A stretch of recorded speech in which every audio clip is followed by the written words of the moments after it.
SBP may malinaw na nasagot kung bakit natagalan or natatagalan makabalik itong si Justin Brownlee at AJ Edu out na sa Gilas Pilipinas. And before that mga kaibigan, please don't forget to like and subscribe and always hit the notification bell. Maraming salamat po. Well mga idol, February window na nga po at nagkaroon pa ng isang problema ang ating Gilas Pilipinas team. Well dahil nga po alam naman natin, hinihintay natin as of now ang pagbabalik nga po ni Justin Brownlee at kinumpirma po ng SBP na babalik na nga itong si JP ngayong February 8 para sa February window. Nilinaw po ng SBP kung bakit daw natagalan or kung bakit natatagalan ang pagbalik ni JP. Hindi na nga nakahabol dito sa Ginebra, which is inaasahan pa naman. Well ayon na nga rin po sa SBP, kapag drug related issue ay naabot po talaga ng matagal na proseso. At kung matatandaan po ninyo, 3 months lang naman yung suspension ni JB at tapos na po yan ngayong February. So ano yung assurance natin na makakabalik ito si JB ngayong nalalapit na February 8? Well, kinumpirma yan ng SBP at sabi nila sigurado na nga makakabalik itong si JB para sa February window.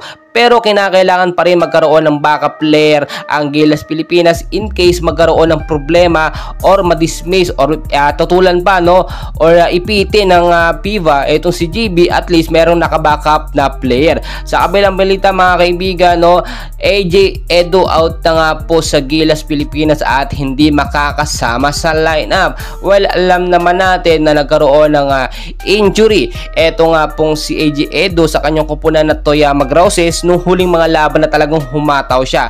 And as of now, alam naman natin hindi pa nakakapaglaro or nakaka-fully recovered itong si AJ Edu at na-check siya, nung check siya, nandun siya sa injury list, hindi siya makakasama at hindi pwede maglaro para sa Gilas Pilipinas natin sa February window. So kung titignan nyo, ayon kay Coach Timcon, walang papalit sa spot nito nga pong si AJ Edu at marami nagsasabi bakit hindi daw bigyan ng spot or kunin yung ibang mga player ng Gilas Pilipinas or lang ang PBA.